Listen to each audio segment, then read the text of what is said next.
What's up, guys? This is the Honest Outlaw here, and today we're going to be doing a 1,000-round review on the Ruger 5.7 pistol. Before we do that, I want to thank my patrons and supporters. Thank you guys very much. We thank you in every video because you guys keep the channel alive. Because of that, we do exclusive content. If you want to be a part of that, all you got to do is go down in the description below, click the link, sign up. Also in that description, there is a link to a local shelter that I like to support in Ames, Iowa, and I'd really appreciate you going over and supporting those kids.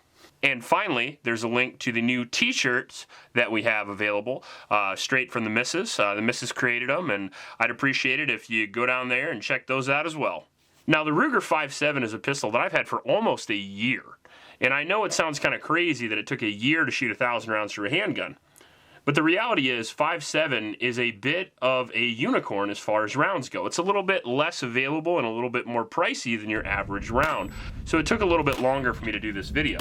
To put this into perspective, 1,000 rounds of 5.7 cost me grand total with all the ammunition I tried somewhere around $650. So it was quite the pricey review to do. In all fairness though, I had a lot of fun doing it because it is a really fun pistol to shoot. So either way, it was a good time. A little background on the 5.7 caliber itself before we start in the actual Ruger review, just to give you guys a little history and a little bit of information on the caliber if you guys are not sure. So the 5.7 mainly was famous for the FN pistol, the FN 5.7 pistol, and the P90. It has since been chambered in several other guns. The CMMG comes to mind, but for the most part, it really sticks to a few guns. The 5.7x28 has a fairly mixed track record in military and law enforcement use. It was adopted in the P90 with several different branches of military and law enforcement. The Secret Service comes to mind. I know they had the P90 there for quite a while and they used it as a PDW. The P90 is a little bit different because it has a longer barrel, so the ballistics on the 5.7, especially a round like the 5.7, which is velocity dependent, is going to be a lot better in a longer barrel, so it's not really the same to compare the effectiveness from the P90 to the Ruger 5.7. The 5.7 round was kind of designed to penetrate, particularly things like body armor, not necessarily hard barriers like wood or steel, but it'll go through drywall and definitely body armor fairly well. Generally, lighter projectiles moving quicker penetrate a little bit better, and this compared to something like a pistol round, it's a lot smaller and it's moving a lot faster. Good things about it, besides the penetration, is going to be that it shoots flatter at longer range. The Ruger 5.7 is a pistol, in my opinion, sort of designed to maximize that effect. Also, the obvious high velocity of the round helps with effectiveness, and the light weight of the round itself may be kind of a detriment when it comes to effectiveness, but it's going to be a positive if you're going to be carrying it. 20 rounds of 5.7 is going to weigh a lot less than 20 rounds of 45, for example. The 5.7 is actually pretty low recoil as well, allowing for faster follow-up shots, especially for people who are recoil sensitive. But it does have some cons as well. The ammunition can be relatively hard to find. It's a little bit more harsh on the ears if you have to shoot indoors for a self-defense situation, because the higher velocity it is, usually the louder it is. Depending on the rounds, it also can be less effective than standard handgun ammunition. It relies heavily on velocity, and it uses more of a tumbling effect, but has less kinetic energy overall on the target. That can be shown by if you shoot a 9mm, a 45, a 10mm on swinger plates or steel plates or barriers or water and things like that. They're just going to be more effective visually than the 5.7, and I feel like that's a fair representation of at least the energy it delivers. However, like a 223 or 5.56, high velocity, low weight ammunition works a little bit differently. And it can create temporal cavities in the intended target, stretching the organs a little bit longer than they can pair, really how rifles work overall, and that's why they're so much more effective than handgun rounds, whereas handgun rounds are more so just plugging holes and hoping you're going to leak. Or I don't have enough. Don't worry, I have another magazine. Thank goodness. Wow. Slide lock failure. You can see the round is nose dived into that. I wonder if I can. Nope.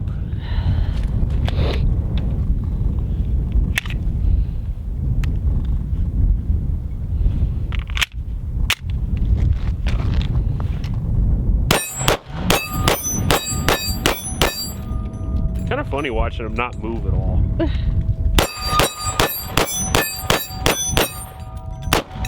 And it feels like I'm running it with a 22. The 5.56 is kind of a rough comparison to the 5.7 though. I've actually seen that quite a bit.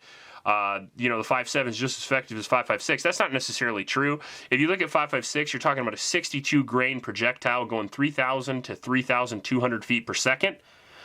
That's a lot higher of a number overall than, let's say, the 5.7, which out of a 5-inch barrel is pushing a 40 grain cartridge about 1,600 feet per second. So overall, you can see just based on the numbers, the 5.56 is going to be a little bit more effective. However, this is obviously a lot smaller package than what you can get a 5.56 as well, making it a lot more convenient to carry on your person.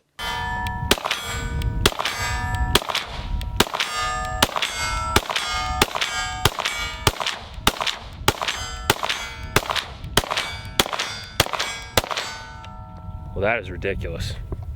Say what you want about the 5.7. Incredibly flat shooting, and on top of that, the Ruger 5.7 in particular is extremely accurate. That trigger, long sight radius, and adjustable sights, that fiber optic front and that blacked out rear, that's incredible. The Ruger 5.7 in itself is a 20+1 capacity. Yep, I said that. I wasn't making that up.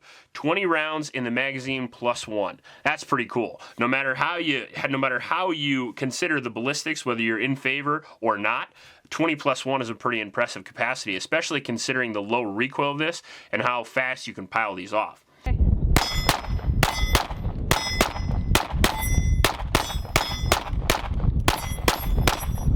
It's got the 5-inch barrel on it, which is nice. That's a lot better than a 3 or a 4, in my opinion, especially for this particular cartridge. Got the billet steel slide on it, and it is tapped for an optics mount. However, it does not come with it. So I got to take off some points for that.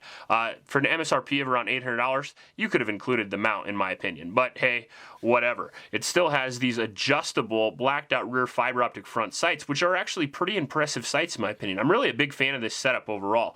On top of that, they didn't leave any sharp ears. They kind of edged them off, and they did a serration on the back as well to prevent glare. In my opinion, that's a very high quality set of sights that you have there. It's even set up a little bit higher than normal sights, which allows you a little bit more adjustability as well. And the higher sight setup is, I really prefer it. And if you look down at the front blade there, you can tell that it's a very thin front sight as well, which does aid in accuracy.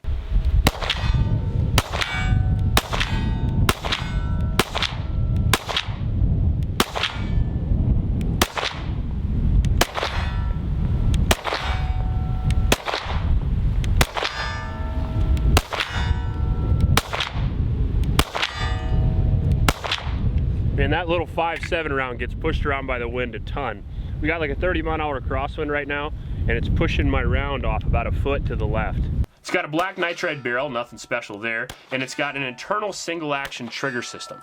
So it's kind of weird, but basically it still acts the same way a striker-fired pistol does. I'll show you the trigger here real quick, and you can see that it's nothing special. It's got a lot of take-up, which is okay. Take-up's fine. And then it's got kind of a weird smushy brake, but it's not a heavy trigger pull at all.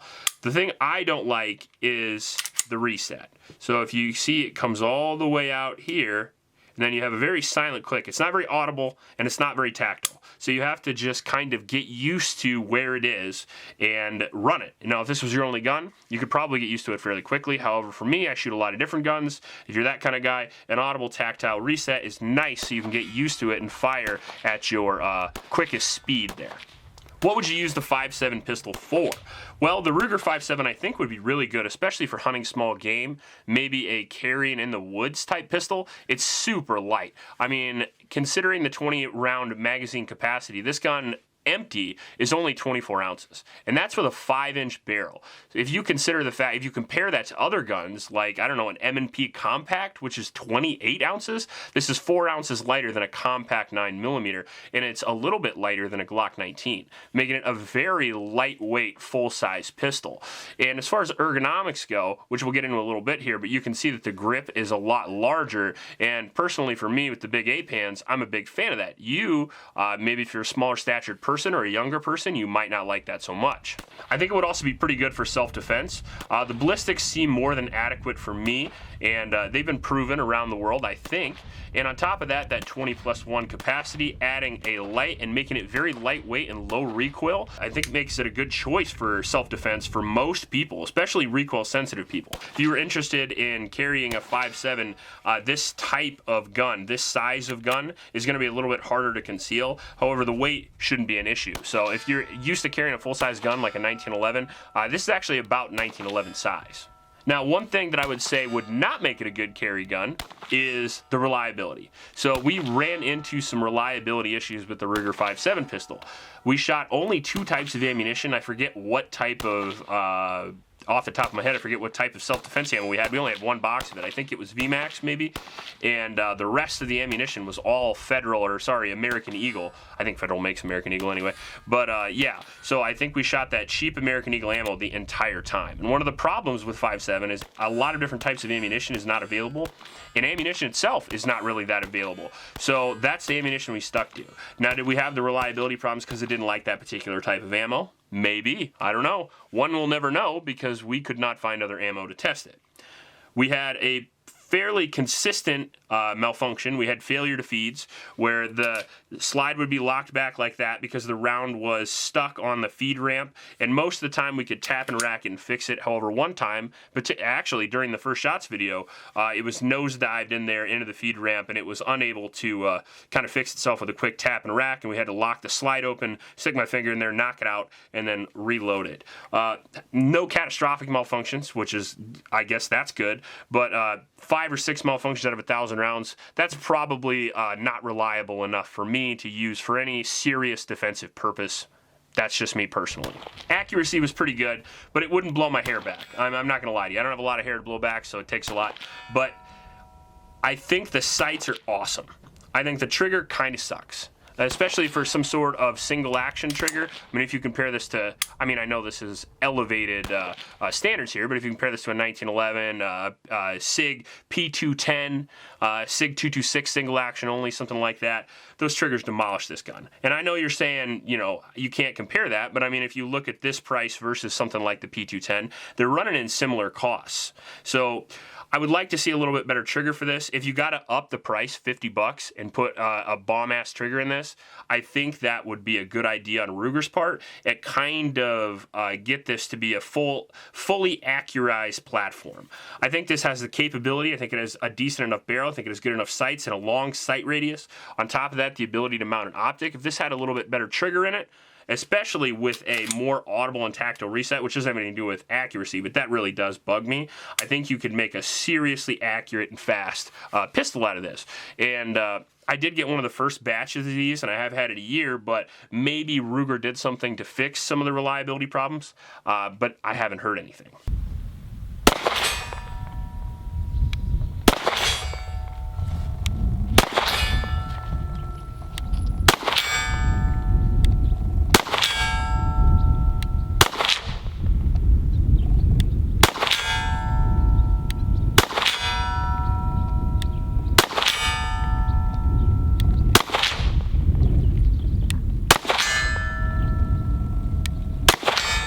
Now, we touched on speed a little bit, but the guy is kind of fast. I wish it was a little bit faster. I wish we could, and maybe they do make aftermarket triggers. I have not heard or seen of them, but if they do make aftermarket triggers, if you could get one, I bet you could move this guy pretty quickly just because of the unbelievably low recoil of the 5.7 pistol. The pistol is low recoil as far as the caliber goes, and the ergonomics of the gun are really nice. I like the ergonomics on this much better than I like the FN. And the FN is obviously the main competitor to this, and now the FN is going to be more reliable than this, but this does feel much better in the hand, and it does sit a lot lower as well, in my opinion, with a little bit less perceived recoil because of that low bore axis. It has a longer grip because of the longer cartridge, obviously the longer magazines as well. The 5.7 is more of a sized down rifle round, so It does make the grip a little bit longer, but it does feel similar to a 1911 grip with a similar angle, and it does have a 1911 style safety. It feels almost exactly like a 1911 safety when you operate it. And the manual safety can certainly be an issue for some people, and I understand that, but if you don't like to use a safety, don't use it. Just train yourself to draw and use that safety there as just a point to press down on, and you'll never accidentally leave the safety on, and on top of that, you won't ever have to worry about operating it if you don't want to.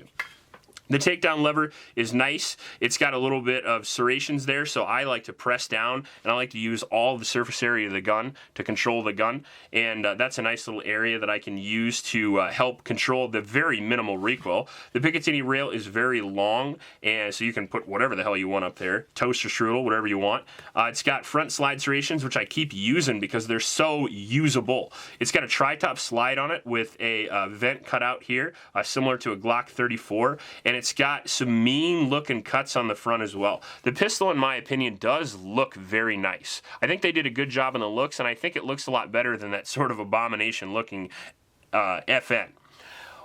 Overall, if you're going to compare it to the FN, I'll give you a quick summary of that before I give you my opinion of the Ruger. But this guy's cheaper. This guy is probably, in my opinion, more accurate. At least I was more accurate with this than when I shot the FN.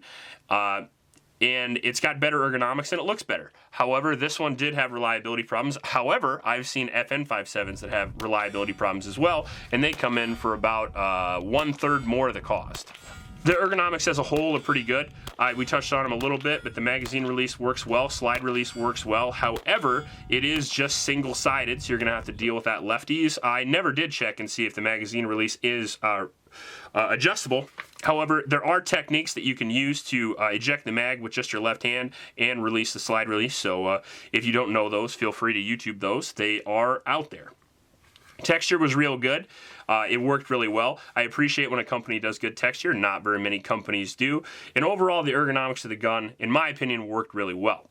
As far as the accessory market goes, there isn't any. Good luck. Good luck finding magazines, good luck finding holsters, good luck finding those optics mounts, which are hard to find, and good luck finding any accessory for the Ruger 5.7 at all. Even the ammunition. Good luck finding that too. Is it worth it? Overall, I think it is. You know, it depends on what you're into this gun for, really. It's hard to say it's worth it with the malfunctions that we had. The problem is we only had one type of ammo, and that is the cheapest ammo that they make for that gun. So it's kind of like running 1,000 rounds of Tula through your gun and saying it had accuracy or has reliability issues, you know. I know American Eagle's not Tula, but I like to have more than one sample size if possible, so I'm not going to knock it too hard, honestly. Particularly because I wouldn't use this as a defensive pistol. I would use this as a fun pistol, a long-range plinking pistol, maybe even a hunting small game type of pistol. I prefer other calibers for handguns for self-defense other than the 5.7, but if you're looking into the 5.7 for anything but self-defense, the Ruger I think is a really good choice. However, if you're looking for self-defense, maybe check out the FN. They do have a pretty good track record. However, all the ones that I've seen have had one issue or the other. So, my opinion, I like the Ruger 5.7. But I wouldn't trust my life with it. If you like this video, please like and subscribe. Please help out your local homeless shelters, and remember to recycle. I'll check you later.